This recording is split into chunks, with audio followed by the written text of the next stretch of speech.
Olá a todos, e aí, será que a bioimpedância ela é confiável para a gente avaliar a composição corporal? Meu nome é Luciano, sou médico, família e comunidade e esse é o nosso canal Revolução Saudável e esse é o quadro Desmistificando a Medicina. A gente vai entender aqui um pouco mais como funciona a bioimpedância e se ela tem alguma validade. Quando a gente vai avaliar a composição corporal, o primeiro dado que geralmente as pessoas olham ou ouvem é a questão de IMC, Índice de Massa Corpórea. Ele é calculado com o peso dividido pela altura, ou peso dividido pela altura ao quadrado. Quando ele foi desenvolvido pelo belga, o Quetelet, foi pensado em populacional, então num grupo de pessoas, não individualmente. Então, essa avaliação ela acaba sendo mais para um cálculo, não para cada pessoa. Ela pode começar ali uma avaliação, mas não é tão precisa para a composição corporal. Quando a gente vai olhar, por exemplo, dois homens, né, um de 1,70, os dois com 87 quilos, você pode falar então que o MC dos dois é igual, vai dar 30 e pouquinho ali. Só que a composição corporal pode ser totalmente diferente. Um pode ser um fisiculturista com uma grande muscularidade e um percentual de gordura muito baixo, e o outro pode ser um sedentário que tem uma obesidade. Então, não é um parâmetro fidedigno avaliar somente o MC, tá? Ele não vai te dar a composição corporal. Quando a gente vai falar de bioimpedância, o que na verdade ela é? Ele é um exame não invasivo, relativamente rápido, no momento ali que você faz já sai a resposta, né? E ele é validado para avaliação de composição corporal. Como é que é feito? Qual que é o princípio? Os nossos tecidos corporais, né, o músculo, a massa gorda, a água, eles oferecem uma oposição à corrente elétrica. Então, essa dificuldade da corrente elétrica passar é lido pela máquina. E nesses cálculos, nessa oposição, a gente vai ter a resistência e a reatância, que são princípios físicos ali desse cálculo, dessa avaliação. As máquinas em si, elas podem ser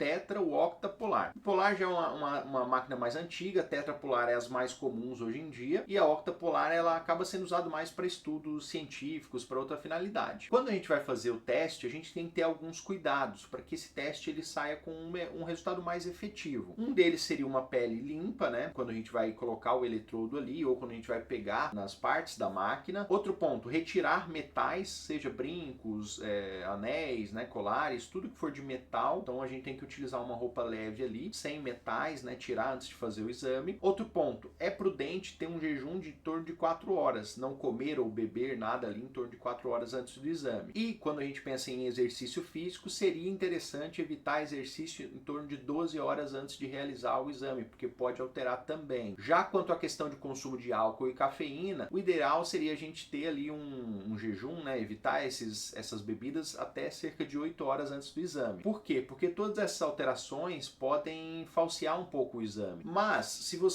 eu não tenho tempo, na minha rotina eu consegui agendar um horário e não deu para eu fazer todos esses cuidados e fui hoje à tarde na consulta. Tudo bem, ideal seria que quando você retornasse numa consulta, numa avaliação, você fosse com as mesmas condições, fosse no mesmo horário, com as mesmas condições mais ou menos, ou seja, seguindo uma rotina ali entre um exame e outro, para ser mais fidedigno. Existe contraindicação para realizar a bioimpedância? Existe. O marca-passo ele é uma contraindicação. Quem é portador, quem usa o marca-passo, não é prudente que faça a bioimpedância. E a gestante? A questão da gestação já é um outro ponto. Não é que não possa ser realizado, mas não é muito prudente, porque naturalmente, com a gravidez, a gente vai ter uma alteração de composição corporal muito grande. Então, fazer a bioimpedância vai perdendo um pouco o sentido para esse quadro. Eu posso realizar, não tem um grande problema, mas, de novo, eu estou ali gestando, eu tenho várias alterações orgânicas acontecendo. Será que seria a forma mais prudente, mais lógica da gente avaliar? Então, nesse caso, talvez acompanhamento do peso, acompanhamento das medidas faça mais sentido do que a bioimpedância. Já quanto aos resultados, será que faz sentido o que a gente vê ali? A bioimpedância, ela traz uma taxa de metabolismo ali basal que é calculado. Ela não faz essa apuração. Então, na verdade, o que ela traz de mais útil para nós é a questão da composição corporal. Quanto eu tenho ali de massa magra, quanto eu tenho de massa gorda, quanto eu tenho de água, proteínas, minerais. Isso vai ajudar a gente a ter uma avaliação muito mais precisa da composição corporal do que necessariamente essa taxa de metabolismo. Existem cálculos para a gente fazer a taxa de metabolismo, existem como a gente aferir isso também no cálculo de alimentação, né? E faz com que a gente não utilize tanto somente esse cálculo de metabolismo, fazendo com que essa taxa de metabolismo ela não seja o mais importante dos dados ali contidos na bioimpedância. E aí, gostou desse vídeo? Caso você ficou com alguma dúvida ou quer comentar, quer aprofundar mais algum aspecto sobre a questão da bioimpedância, coloca nos comentários. Se você não é inscrito ainda, inscreva-se no canal, que a gente traz aqui vários vídeos sobre vários temas envolvendo a saúde. Se caso for importante, prudente enviar para alguém, envie, que a gente vai sempre trazer mais temas aqui. Um grande abraço, saúde para todos!